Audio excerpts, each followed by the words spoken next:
नमस्कार दोस्तों, target banking knowledge की एक नई वीडियो में आप सबका स्वागत है। सेंट्रल बैंक ऑफ इंडिया का अकाउंट कैसे खोला जाता है उसके बारे में सीखेंगे दोस्तों। फॉर्म कैसे भरा जाता है। जब आपको फॉर्म दिया जाएगा आप डरिएगा नहीं, बहुत सारे पेज आपको दिखेंगे, लेकिन जो चीज़ें ज़रूरी है सिर्फ उन्हीं को डिस्कस करेंगे हम और उन्हीं को भरना है। आपको पूरे फॉर्म को एक एक चीज़ देख के आपको भरने की ज़रूरत नहीं है। तो सबसे पहले दोस्तों ये फर्स्ट पेज है, इसका मैं लिंक डिस्क्रिप्शन में डाल देता हूँ, आप डाउनलोड भी कर सकते हैं। ब्रांच में जाने की ज़रूरत नहीं है क्योंकि कई जगह मना करते हैं, फॉर्म वहाँ पे ओपन करने को बोलते हैं, लेकिन आप ये डाउनलोड करके प्रिंट करके भर के लेके जाइए तो भी काम चल जाएगा। तो सबसे पहले तो ये फर्स्ट पेज है, AOF 1 है, अकाउंट ओपनिंग फॉर्म 1 है। तो इसमें यहाँ पे आपका जो ब्रांच है, स्पेसिफिक ब्रांच है, उसका नाम डाल दीजिएगा। मैंने यहाँ लिखा नहीं है क्योंकि ब्रांच में नहीं देने का ये फॉर्म, तो यहाँ पे आप लिख सकते हैं ब्रांच का नाम। फिर आगे बढ़ेंगे, यहाँ पे नीचे आते हैं तो किस तरह का अकाउंट आपको ओपन करना है। यहाँ पे हमको सेविंग अकाउंट ओपन करना है तो हमने उसको टिक कर दिया है। अगर कुछ और टाइप का अकाउंट आपको ओपन करना है, जैसे करंट अकाउंट करना है या FD बनाना है, तो उस पर टिक कीजिएगा। अभी आगे बढ़ते हैं तो फर्स्ट जो हमको भरना है वो है नाम।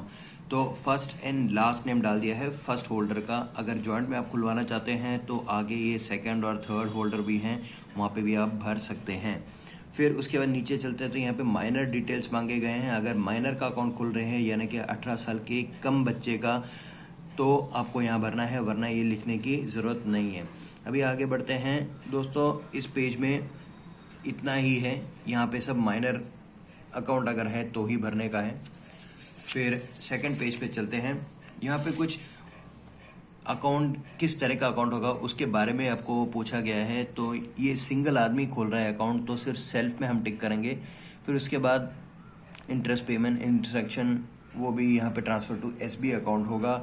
फिर पेमेंट ऑफ मैच्योरिटी, ये उस तरह का, ये FD वगैरह के लिए दोस्तों, तो ये सब टिक करने की ज़रूरत नहीं है। अब नीचे आते हैं, यहाँ पे frequency of statement of account में यहाँ पे हमने मंथली कर दिया है, और किस तरह आपको स्टेटमेंट चाहिए, ईमेल पर चाहिए हमको, तो वो टिक किया है। पोस्ट और कुरियर का ऑप्शन आपको टिक करने की ज़रूरत नहीं है क्योंकि वो अभी आता नहीं है, तो वो डाल के भी कुछ फ़ायदा नहीं है आपको। फिर यहाँ नीचे चलते हैं, स्टैंडिंग इंस्ट्रक्शन वगैरह में आपको भरने की ज़रूरत नहीं है क्योंकि ये नॉर्मल SB अकाउंट है, फिर ये भी भरने की ज़रूरत नहीं है। फिर सर्विसेज रिक्वायर्ड दोस्तों, आप ये ध्यान से कीजिएगा, आपको क्या क्या सर्विसेज चाहिए वो पूरे आपको यहाँ पे भरने पड़ेंगे। अभी इस केस में सबसे पहले तो हमको ATM कार्ड चाहिए, तो हमने यहाँ पे नाम लिख दिया है जो ATM कार्ड के ऊपर डिस्प्ले होना चाहिए। फिर उसके बाद यहाँ पे नीचे बढ़ते हैं तो इंटरनेट बैंकिंग चाहिए हमको, SMS अलर्ट्स भी चाहिए, तो इस पर भी ज़रा टिक कर देते हैं। फिर उसके बाद ECS यहाँ पे नहीं होता है। फिर क्रेडिट कार्ड की ज़रूरत नहीं है, मोबाइल बैंकिंग चाहिए और चेकबुक चाहिए। फिर यहाँ पे name of the nominee printed on passbook, हाँ ये भी चाहिए, तो हमको प्रूफ रहेगा हमारे पास कि हमारा नॉमिनी कौन है। अभी आगे बढ़ते हैं दोस्तों, इस पेज में इतना ही रहेगा। ये था सेकंड पेज यानी कि AOF 2 account opening form 2।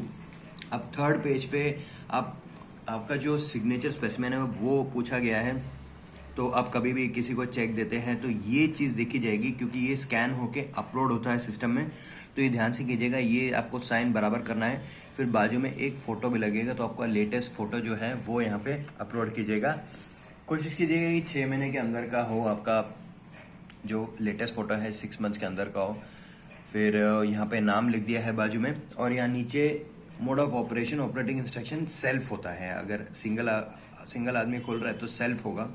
Joint में रखते हैं तो ईदर और सर्वाइवर या जॉइंटली वो सब रख सकते हैं, और अगर माइनर है तो माइनर ऑपरेटेड बाय गार्डियन। ऐसा अगर आपको डाउट है तो आप बैंक ऑफिशियल से भी पूछ सकते हैं। माइनर के केस में आपको माइनर ऑपरेटेड बाय गार्डियन लिखना होता है। चलिए दोस्तों आगे बढ़ते हैं।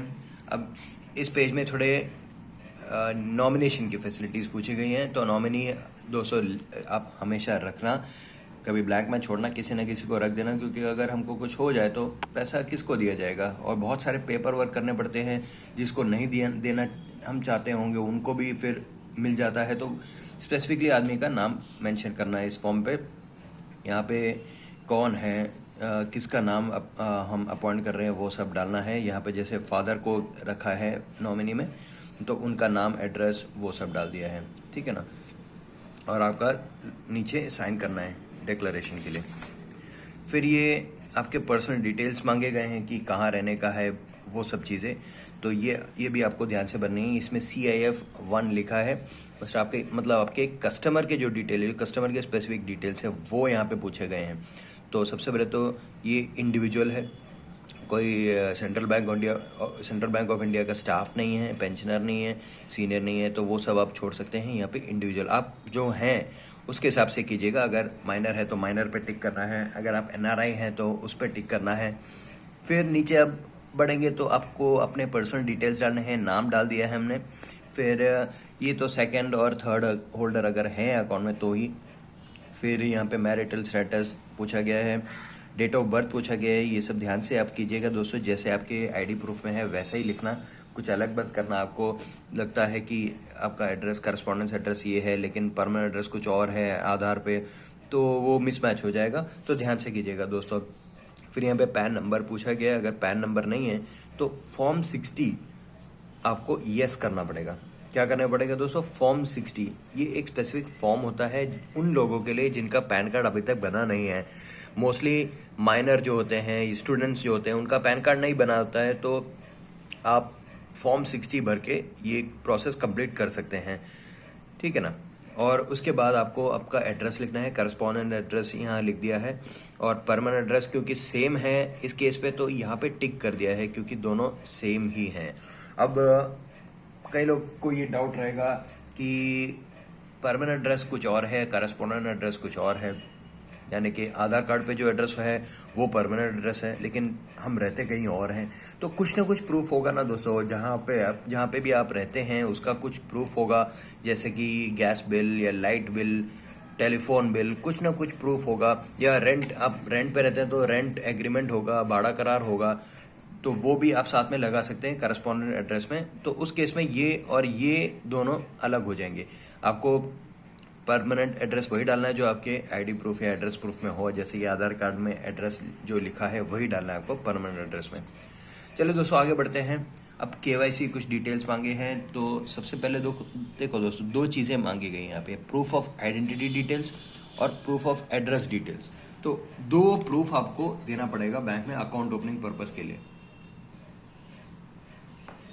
अब ID प्रूफ और एड्रेस प्रूफ क्या होता है? एड्रेस तो हम समझ गए, कोई भी ऐसा आपका गवर्नमेंट प्रूफ जिसपे आपका एड्रेस दिखता हो, जैसे कि वोटर ID, आधार कार्ड, इन सब पे आपका एड्रेस दिखता है। और फोटो और प्रूफ ऑफ आइडेंटिटी ये कुछ भी हो सकता है जिसमें आपका फोटो आता हो, नाम आता हो, डेट ऑफ बर्थ आता हो। तो हम इस केस में आधार तो ऑलरेडी दे ही रहे हैं, साथ में पैन कार्ड भी दे रहे हैं, तो पैन कार्ड में ये सब डिटेल आ जाएंगी। आपका नाम आ जाएगा, आपका डेट ऑफ बर्थ आ जाएगा, आपका फोटो आ जाएगा, तो ये आइडेंटिटी डिटेल में गिना जाएगा। अगर सिर्फ आधार कार्ड है तो वो भी आइडेंटिटी डिटेल में गिना जाएगा। तो दोनों में से कोई भी आप दे सकते हैं। अगर आपके पास कुछ तीसरा भी है तो उसकी ज़रूरत नहीं है, दो ही मांगे जाते हैं नॉर्मली अकाउंट ओपनिंग पर्पज़ के लिए।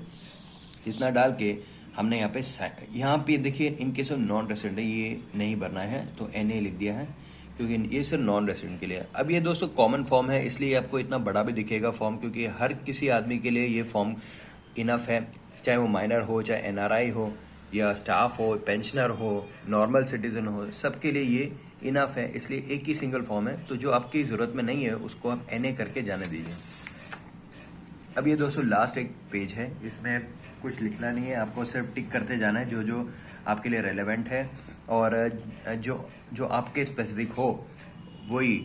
तो यहाँ पे देखिए, सबसे पहले रिलीजन पूछा गया, तो आप हिंदू यहाँ पे इस केस में हिंदू है तो हिंदू किया है। फिर कैटेगरी डालना है, जनरल है क्या है, ऑक्यूपेशन डाला है। अब ऑक्यूपेशन डाला है तो आपको इनकम वो सब भी स्पेसिफाई करना पड़ेंगे यहाँ नीचे, और कहाँ पे काम करते हैं। अभी बिजनेस है तो बिजनेस किस तरह का बिजनेस है उस पर टिक करना है आपको और स्पेसिफाई करना पड़ेगा। फिर एजुकेशन कहाँ तक पढ़ाई की है, इनकम कितनी है, annual income, sources of income, यहाँ इस केस में सैलरी है और कुछ है नहीं। फिर गाड़ी, एसेट पूछे गए हैं, गाड़ी, घर है कि नहीं, इन्वेस्टमेंट्स क्या क्या हैं वो सब पूछे गए हैं। फिर लाइबिलिटीज़, लोन लिया है क्या कोई, तो वो सब पूछा गया है। आप अपने हिसाब से डाल सकते हैं, कुछ कम ज़्यादा दिखाने की ज़रूरत नहीं है, जो है वो ही दिखाइएगा। और फिर यहाँ पे फैमिली डिटेल्स में यहाँ पे, अब इस केस में क्या है, अगर मैरिड है बंदा या बंदी तो उनके जो स्पाउस हैं, उनके बच्चे हैं, उनके डिटेल्स मांगे गए हैं। तो इस केस में अनमैरिड है तो कोई ज़रूरत नहीं है। इतना था दोस्तों सेंट्रल बैंक ऑफ इंडिया का फॉर्म। ये कुछ आपको बड़ा दिखेगा सबसे पहले तो, लेकिन इतने कुछ डिटेल्स भरने की ज़रूरत नहीं है। सिंपल सा फॉर्म है, सब डिटेल्स जो मैंने बताई हैं उसी के हिसाब से आपको भरने की ज़रूरत है। पूरा फॉर्म एक एक चीज़ देख के कंफ्यूज होने की ज़रूरत नहीं है। इसके साथ में दोस्तों 2 फोटो, आधार कार्ड का एक ज़ेरॉक्स, पैन कार्ड का एक ज़ेरॉक्स, इतनी चीज़ें आपको बैंक में लेके जानी है। और एक या 2 दिन ज़्यादा से ज़्यादा लगेंगे, इससे ज़्यादा नहीं लगना चाहिए। आपका अकाउंट रेडी हो जाएगा और पासबुक तुरंत मिल जाएगा। एटीएम कार्ड और चेकबुक वो आपके पोस्टल एड्रेस पे, जो आपने एड्रेस मेंशन किए वहाँ पे आएगा। और कुछ आपको जानने की इच्छा हो दोस्तों तो मेरे को कमेंट सेक्शन में बताइएगा। I will be most happy to help you guys. Comment करते रहिए, बहुत लोग मेरे को कमेंट करते हैं वीडियोस के बारे में, मेरे को सजेशंस देते हैं, तो मेरे को बहुत अच्छा लगता है। ज़रूर दोस्तों ये जारी रखिए। धन्यवाद।